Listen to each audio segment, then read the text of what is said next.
Bonjour, on se retrouve pour la correction de l'exercice 5 du sujet de brevet de mathématiques Antilles-Guyane 2019. C'est un exercice sur l'arithmétique et le calcul littéral, les programmes de calcul. Donc pour la question 1, on vous demande le résultat du programme A si on choisit x égale 5. Donc attention, il y a deux calculs en parallèle à faire. D'abord on fait 5 fois 4 égale 20, ensuite on fait 5 moins 2 égale 3, 3 au carré égale 9 et on ajoute les deux résultats. 20 plus 9 égale 29, donc le résultat du programme 5 est bien 29. Si on choisit 5, du programme A est bien 29 si on choisit 5 comme nombre de départ.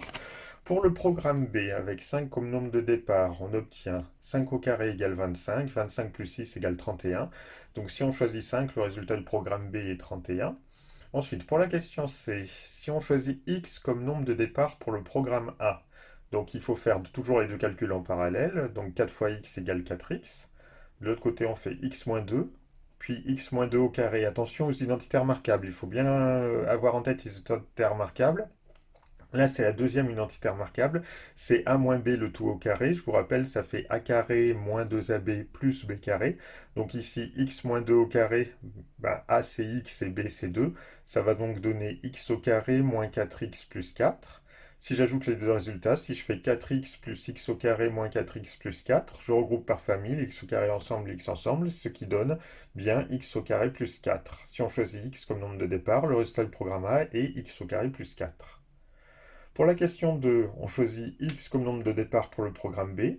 Donc ça donne x au carré, puis x au carré plus 6. Si on choisit x, le résultat du programme B est x au carré plus 6. Pour la question 3a, les affirmations. Alors là, il faut tout justifier. Donc si on choisit 2 tiers pour le programme B, ça fait 2 tiers au carré. 2 tiers au carré, ça fait bien 2 au carré sur 3 au carré, ça fait bien 4 neuvièmes. Et 4 neuvièmes plus 6, on pense à mettre les deux fractions au même dénominateur. Ça fait 4 neuvièmes plus 6 fois 9 sur 1 fois 9. Ça qui fait donc 4 neuvièmes plus 54 neuvièmes, ça fait bien 58 neuvièmes. L'affirmation est vraie. On peut aussi taper le calcul directement à la calculatrice pour le vérifier. Pour l'affirmation B, si le nombre choisi est entier, le résultat est impair. C'est faux. Alors quand c'est faux, on choisit un contre-exemple. Le contre-exemple ici, c'est de prendre un nombre entier pair. On peut prendre 2. 2 au carré, ça fait 4. 4 plus 6, ça fait 10. Le résultat est pair. Il n'est pas toujours impair. Pour l'affirmation C, alors, là, la question était toute bête, si on se souvenait qu'un carré était toujours positif.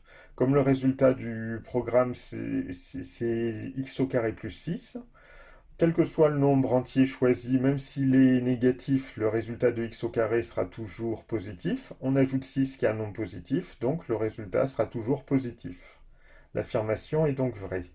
Pour la question D, alors le programme A, le résultat du programme A, c'est x au carré plus 4. Si x est un nombre entier pair, x au carré sera toujours pair, et x au carré plus 4, comme 4 est un nombre pair, si on ajoute deux nombres pairs, on obtient toujours un nombre pair.